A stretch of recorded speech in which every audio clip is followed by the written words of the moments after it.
Section 1 of the Dhammapada, Chapters 1 through 4. Chapter 1.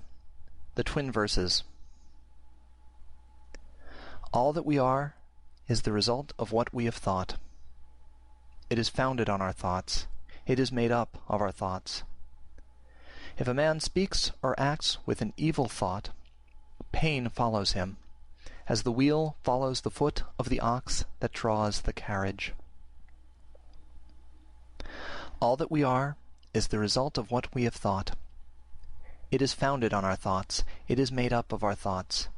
If a man speaks or acts with a pure thought, happiness follows him, like a shadow that never leaves him. He abused me, he beat me, he defeated me, he robbed me. In those who harbor such thoughts, hatred will never cease. He abused me, he beat me, he defeated me, he robbed me. In those who do not harbor such thoughts, hatred will cease. For hatred does not cease by hatred at any time. Hatred ceases by love. This is an old rule. The world does not know that we must all come to an end here, but those who know it, their quarrels cease at once. He who lives looking for pleasures only, his senses uncontrolled, immoderate in his food, idle and weak, Mara the tempter will certainly overthrow him, as the wind throws down a weak tree. He who lives without looking for pleasures, his senses well controlled, moderate in his food, faithful and strong, him Mara will certainly not overthrow, any more than the wind throws down a rocky mountain. He who wishes to put on the yellow dress without having cleansed himself from sin, who disregards temperance and truth, is unworthy of the yellow dress. But he who has cleansed himself from sin is well grounded in all virtues, and regards also temperance and truth. He is indeed worthy of the yellow dress. They who imagine truth in untruth, and see untruth in truth, never arrive at truth, but follow vain desires. They who know truth in truth, and untruth in untruth, arrive at truth, and follow true desires. As rain breaks through an ill-thatched house, passion will break through an unreflecting mind. As rain does not break through a well-thatched house, passion will not break through a well-reflecting mind. The evildoer mourns in this world, and he mourns in the next. He mourns in both. He mourns and suffers when he sees the evil of his own work. The virtuous man delights in this world, and he delights in the next. He delights in both. He delights and rejoices when he sees the purity of his own work. The evildoer suffers in this world, and he suffers in the next. He suffers in both. He suffers when he thinks of the evil he has done. He suffers more when going on the evil path. The virtuous man is happy in this world, and he is happy in the next. He is happy in both. He's happy when he thinks of the good he has done. He's still more happy when going on the good path. The thoughtless man, even if he can recite a large portion of the law but is not a doer of it, has no share in the priesthood, but is like a cowherd counting the cows of others. The follower of the law, even if he can recite only a small portion of the law, but, having forsaken passion and hatred and foolishness, possesses true knowledge and serenity of mind. He, caring for nothing in this world or that to come, has indeed a share in the priesthood.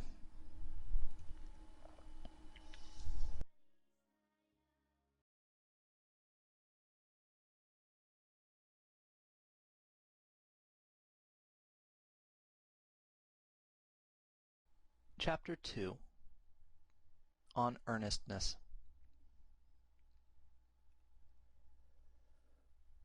Earnestness is the path of immortality, nirvana.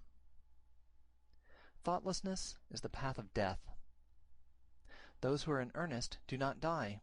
Those who are thoughtless are as if dead already.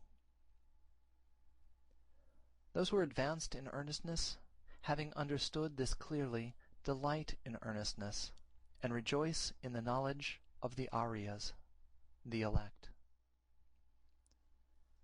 These wise people, meditative, steady, always possessed of strong powers, attain to nirvana, the highest happiness.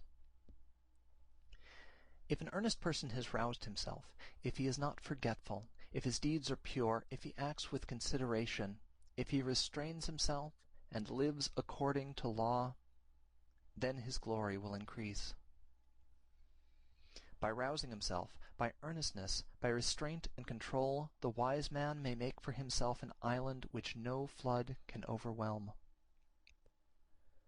Fools follow after vanity, men of evil wisdom. The wise man keeps earnestness as his best jewel.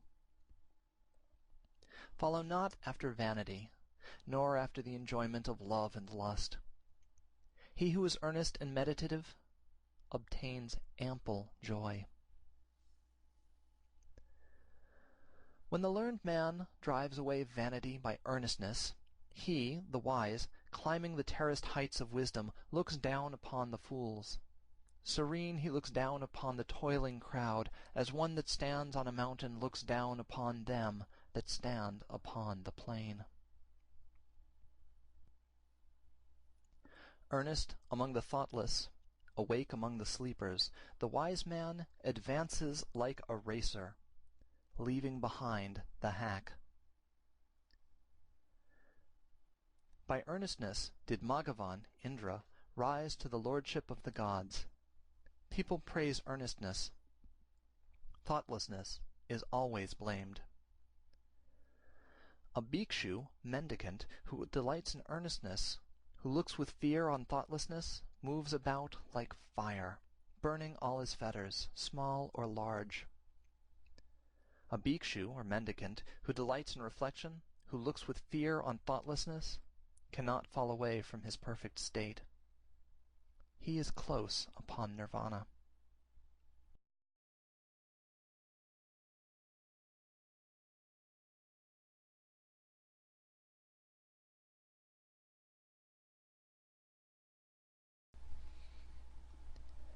Chapter 3. Thought. As a fletcher makes straight his arrow, a wise man makes straight his trembling and unsteady thought, which is difficult to guard, difficult to hold back. As a fish taken from his watery home and thrown on dry ground, our thought trembles all over in order to escape the dominion of Mara, the tempter. It is good to tame the mind, which is difficult to hold in, and flighty, rushing wherever it listeth. A tamed mind brings happiness. Let the wise man guard his thoughts, for they are difficult to perceive, very artful, and they rush wherever they list. Thoughts well guarded bring happiness. Those who bridle their mind, which travels far, moves about alone, is without a body, and hides in the chamber of the heart, will be free from the bonds of Mara, the tempter. If a man's thoughts are unsteady, if he does not know the true law, if his peace of mind is troubled, his knowledge will never be perfect. If a man's thoughts are not dissipated, if his mind is not perplexed, if he has ceased to think of good or evil, then there is no fear for him while he is watchful.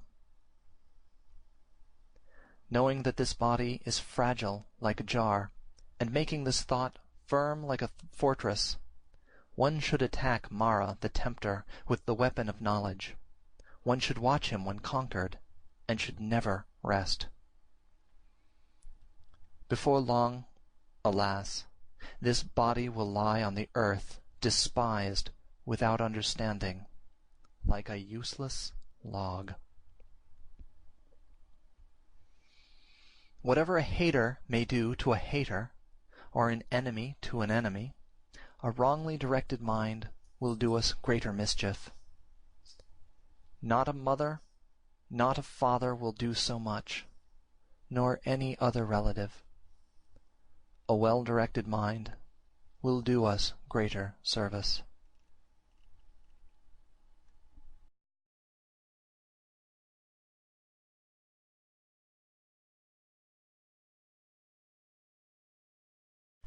Chapter 4. Flowers. Who shall overcome this earth, and the world of Yama, the lord of the departed, and the world of the gods? Who shall find out the plainly shown path of virtue, as a clever man finds out the right flower? The disciple will overcome the earth, and the world of Yama, and the world of the gods. The disciple will find out the plainly shown path of virtue, as a clever man finds out the right flower. He who knows that this body is like a froth, and has learnt that it is as unsubstantial as a mirage, will break the flower-pointed arrow of Mara, and never see the king of death. Death carries off a man who is gathering flowers, and whose mind is distracted, as a flood carries off a sleeping village. Death subdues a man who is gathering flowers, and whose mind is distracted, before he is satiated in his pleasures. As the bee collects nectar, and departs without injuring the flower, or its color or scent, so let a sage dwell in his village. Not the perversities of others, not their sins of commission or omission, but his own misdeeds and negligences should a sage take notice of. Like a beautiful flower, full of color but without scent, are the fine but fruitless words of him who does not act accordingly. But, like a beautiful flower, full of color and full of scent, are the fine and fruitful words of him who acts accordingly.